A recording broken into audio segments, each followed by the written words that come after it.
विंध्याचल में सब माताओं के दर्शन करने के बाद आज हम प्रयागराज आ गए और आकर खा पी कर फिर हम निकल पड़े चंद्रशेखर आज़ाद पार्क देखने।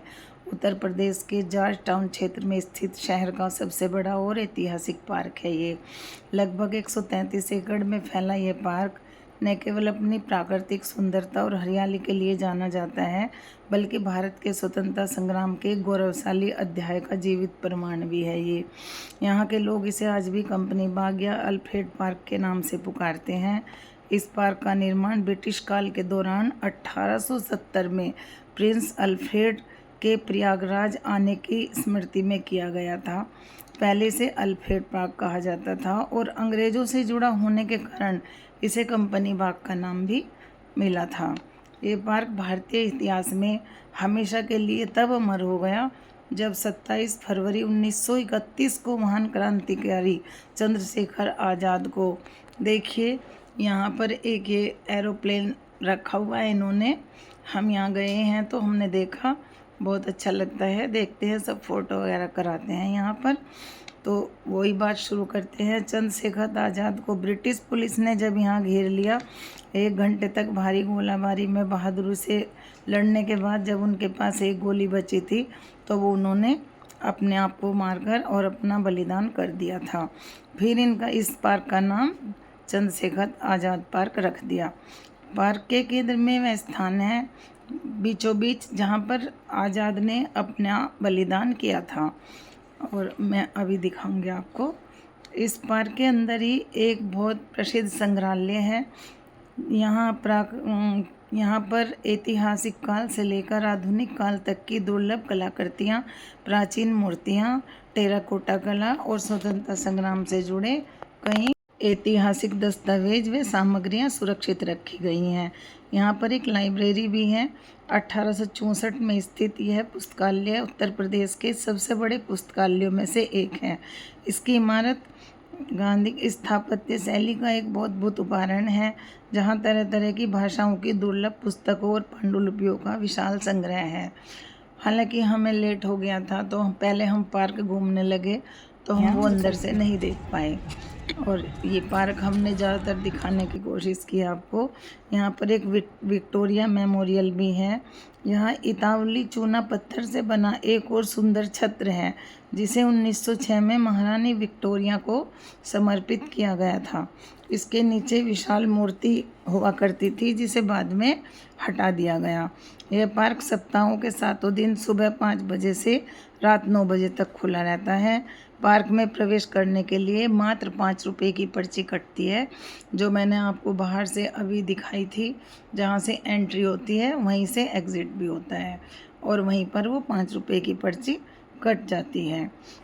और अक्टूबर से मार्च के बीच के सर्दियों के महीने यहाँ घूमने के लिए बहुत अच्छे होते हैं, क्योंकि फिर यहाँ पर गर्मियों में बहुत ज़्यादा गर्मी लगती है। 1870 में प्रिंस अल्फ्रेड प्रयागराज आए थे। उनके इस आगमन को यादगार बनाने और ब्रिटिश साम्राज्य की भव्यता को दर्शाने के लिए अंग्रेज़ों ने शहर के बीचों बीच एक विशाल बाग बनाने का निर्णय किया था, जिसको दिया गया नाम अल्फ्रेड पार्क। देखिए कितना सुंदर पार्क है ये। जाते हैं तो बहुत अच्छा लगता है, मन करता है घूमते रहे, पैर दुखने लगते हैं, आदमी थक जाता है, लेकिन पार्क ख़त्म नहीं होता। और चूँकि उस दौर में आम जनता ब्रिटिश शासन और उसकी संपत्तियों को कंपनी ईस्ट इंडिया कंपनी के संदर्भ से जोड़कर देखती थी, इसलिए स्थानीय लोगों के बीच यह पार्क कंपनी पार्क के नाम से मशहूर हो गया। ब्रिटिश अधिकारियों ने इसे एक बेहद आधुनिक और खूबसूरत पार्क के रूप में विकसित किया। 1870 के दशक में ही यहाँ गोथिक शैली में थॉर्नहिल मैन ने मेमोरियल बनवाया, जो आज राजकीय पब्लिक लाइब्रेरी है। और वहाँ पर 1906 में यहाँ महारानी विक्टोरिया की याद में किया गया था। 27 फरवरी 1931 में यह पार्क केवल अंग्रेज़ों के टहलने और मनोरंजन की जगह हुआ करती थी, बल्कि अब वो नहीं रहा। अब यह भारत के स्वतंत्रता आंदोलन के सबसे गौरवशाली और भावुक कर देने वाले अध्याय का गवाह बना। बहुत सुंदर पार्क है ये। 27 फरवरी 1931 की सुबह महान क्रांतिकारी और हिंदुस्तान सोशलिस्ट रिपब्लिकन एसोसिएशन के कमांडर चंद्रशेखर आज़ाद अपने साथी सुखदेव राज के साथ इस पार्क में बैठे थे। वे यहाँ अपने संगठन के एक अन्य साथी से मिलने और भविष्य की रणनीति बनाने आए थे, लेकिन उनके साथ विश्वासघात हुआ। किसी मुखबिर ने मुखबरी कर दी। ब्रिटिश पुलिस को सूचना दे दी कि आज़ाद पार्क में मौजूद हैं। कुछ ही देर में पुलिस अधीक्षक एसएसपी जॉन नोट बाबर के नेतृत्व में भारी पुलिस बल ने पूरे पार्क को चारों तरफ से घेर लिया। अचानक हुई गोलाबारी में चंद्रशेखर आज़ाद की जांघ में गोली लग गई, लेकिन उन्होंने तुरंत मोर्चा संभाल लिया और अपने साथी सुखदेव को सुरक्षित पार्क से बाहर निकाल दिया और खुद एक पेड़ की ओट को लेकर अंग्रेजों पर गोलियां बरसाने लगे। वो एक जामुन का पेड़ था। उन्होंने अकेले ही पुलिस वालों को घायल कर दिया। ब्रिटिश पुलिस में उनके सटीक निशाने का डर था। काफ़ी देर की फायरिंग के बाद आज़ाद को एहसास हो गया कि अब उनके पास केवल एक गोली बची है, तो वो नहीं मरना चाहते थे ब्रिटिश पुलिस के हाथों से। उन्होंने संकल्प लिया था कि मैं अंग्रेज़ों के हाथों नहीं मारा जाऊंगा। फिर उन्होंने अपनी कनपट्टी पर रखकर बहुत देर की फायरिंग के बाद जब उन्हें एहसास हो गया तो उन्होंने बिना एक पल गंवाए अपनी कनपट्टी पर रखकर और गोली मार ली और भारत माता की गोद में हमेशा के लिए सो गए। 15 अगस्त 1947 को जब देश आज़ाद हुआ तो गुलामी के निशानों को मिटाकर देश के असली नायकों को सम्मान देने की शुरुआत की अधिकारियों ने। जब हमारा देश आज़ाद हो गया, अल्फ्रेड पार्क का नाम बदलकर चंद्रशेखर आज़ाद पार्क रख दिया। जिस जामुन के पेड़ के पीछे से आज़ाद ने अंग्रेज़ों का मुकाबला किया था, उस जगह को देखिए, ये रहा राष्ट्रीय स्मारक चंद्रशेखर आज़ाद की एक बहुत बड़ी ये कांसे की प्रतिमा है। बहुत अच्छी लगती है, जाकर बहुत दिल खुश होता है। सब लोग यहाँ पर फ़ोटो खिंचवाते हैं। हम भी गए थे, हमने भी खिंचवाया और उनको बार बार नमन किया। और बहुत सुंदर है ये, जिसमें अपनी मूँछों पर ताव देते हुए, इस प्रतिमा में वो अपनी मूँछों पर ताव देते हुए बिल्कुल निडर अंदाज में दिखाई दे रहे हैं। आज ये पार्क केवल एक सुंदर बगीचा नहीं, बल्कि देश के कोने कोने से आने वाले राष्ट्र प्रेमियों के लिए एक तीर्थ स्थल की तरह माना जाता है। लोग यहाँ आते हैं, घूमते हैं, फ़ोटो खिंचवाते हैं। बहुत सुंदर बनाया हुआ है इन्होंने।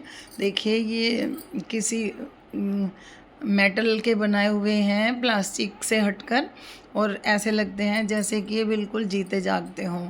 हमने भी, लेकिन अब इनमें से एक दो टूट गया है। ये आज़ाद पार्क के आसपास ही है। छोटी छोटी दो गिलहरियाँ बैठी हुई हैं, ये भी उसी चीज़ की, किसी चीज़ की बनी हुई हैं। और हिरन हैं, बत्तखें हैं, मोर नाचते हुए हैं। बहुत सुंदर पार्क है। आप जाओगे, घोड़े भी बने हुए हैं। एक घोड़े की कमर थोड़ी सी ये टूटी हुई है। ये बत्तख हैं। शायद यहाँ पर पानी भरा रहता होगा, पर इस समय नहीं था, फरवरी में गए थे हम। और फ़ोटो पॉइंट भी हैं यहाँ पर, बहुत सुंदर सुंदर। शेर की ये हैं, स्टैचू लगे हुए हैं, मोर हैं। लोग चंद्रशेखर आज़ाद के पास फ़ोटो खिंचवाते हैं, उनको देखते हैं और उनके बलिदान को याद करते हैं। हम भी उनके बलिदान को याद करके उनको सत सत नमन करते हैं। ऐसे ही वीर शहीदों के कारण, वीर सपूतों के कारण हमारा देश आज़ाद हो गया, वरना तो पहले की स्थिति तो बहुत ख़राब थी। ये देखिए।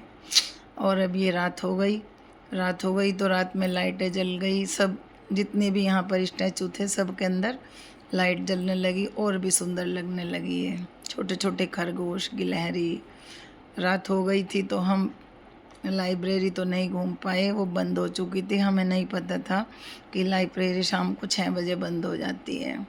फिर हम 6 बजने के बाद गए तो उन्होंने कहा कि अब तो टाइम निकल चुका है। लेकिन रात में यहाँ का नज़ारा बहुत अच्छा होता है। बिल्कुल ऐसा लगता है जैसे कोई मंडप के अंदर की सजावट की गई हो। बहुत सुंदर है। कभी जाओ तो ज़रूर देखना, बहुत अच्छा लगता है जाकर। और देखकर फिर हम वापस आ गए। एक बार फिर देखने का मन हुआ, एक बार फिर देखने के लिए चले गए हम। एक बार फिर मुड़कर गए और दोबारा से चंद्रशेखर आज़ाद को देखा, नमन किया और फिर हम वापस चल पड़े अपने होटल की ओर, क्योंकि रात हो चुकी थी। अब हम आपसे दूसरी वीडियो में मिलेंगे, वहाँ दिखाएंगे आपको संगम की वीडियो, संगम त्रिवेणी की, वहाँ की बनाई और वहाँ वो दिखाएंगे हम आपको। अब संगम और बड़े लेटे हुए हनुमान जी, अकबर का किला बाहर से और वट वृक्ष। जय श्री राम।